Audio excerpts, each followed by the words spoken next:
असं डोळे बंद करून बसल्याने डोक्यामध्ये विचार चालू होतात, काहींना भय वाटतंय आणि ती भीती अगदी हळूवार सावकाश नाहीशी होते. विचार येतात आणि जातात, विचार येतात आणि जातात, अनेक विचार येतात आणि त्या विचारांच्या मागे पळायचं नाही आणि रोकायचं नाही. विचारांना रोकायचं नाही, फक्त बघायचं विचारांकडे. हे माझेच विचार आहेत, ते मला त्रास देतात. त्या विचारांमुळे आणि माझ्या शेजारी परिसरात राहणाऱ्या मित्रांच्यामुळे, नातेवाईकांच्यामुळे मला जे काही संस्कार झालेत, त्यामुळे मला काही भीती जडलेली आहे. ती भीती आपोआप कमी होते.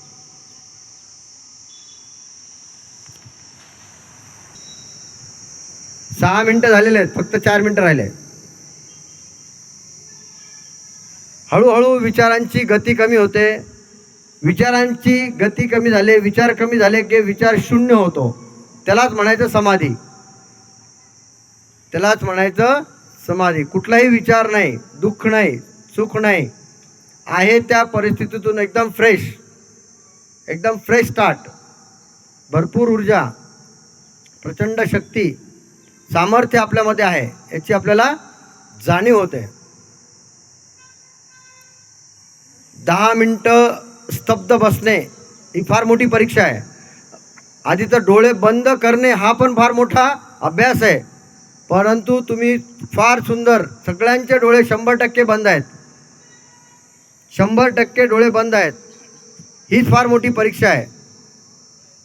डोळे बंद राहणे आणि सगळ्या आपल्या हरकती, आपल्या सगळ्या हालचाली बंद, सायलेंट होणे. स्थिरम सुखम आसनम.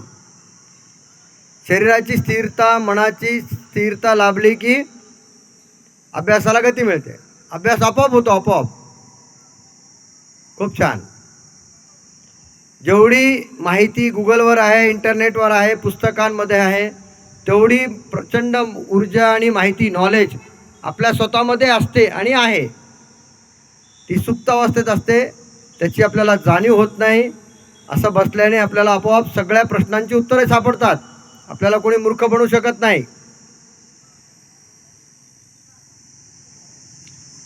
आत्मज्ञान, स्वावलंबन, आत्मविश्वास या क्रियेने वाढतो. Very nice. 2 minutes left. 8 मिनटं झालेले आहेत. Very nice. खूप छान. ज्याप्रमाणे सर्व प्राण्यांना, पृथ्वीवरील सर्व सजीवांना ऊर्जा मिळते, तशीच ऊर्जा आपल्याला ह्या ब्रह्मांडातून मिळत असते. परंतु त्याच्यासाठी बसणे आवश्यक आहे. मग बसायला उत्कृष्ट शरीर पाहिजे, शरीराची स्थिरती उत्कृष्ट पाहिजे. या ब्रह्मांडातून, या वैश्विक एनर्जीशी, वैश्विक ऊर्जेशी एकरूप होण्यासाठी आपल्याला ती आदर्श स्थिती, बसणे आणि स्तब्ध राहणे, हा एकच उपाय आहे. खूप छान, बहुत बढिया. या जगामध्ये कोणामुळेच आपलं काही वाईट झालेलं नाही आणि होणार नाही. आपल्याला जे काही मिळतं, जो काही व्यवहार होतो, जो काही आपल्याशी संबंध येतात, जो काही दुःख येतो, तो आपल्यामुळेच आहे. इतरांना दोष देऊन आपण आपलं अजून नुकसान करतो.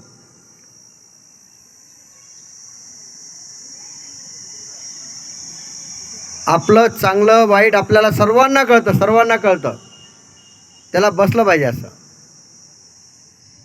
इतरांमुळे आपलं कधीच वाईट झालेलं नाही, होणार नाही. सगळ्यांना माफ करायचं आहे. तुम्ही ज्यांना वाईट बोलला आतापर्यंत, सगळ्यांना माफ.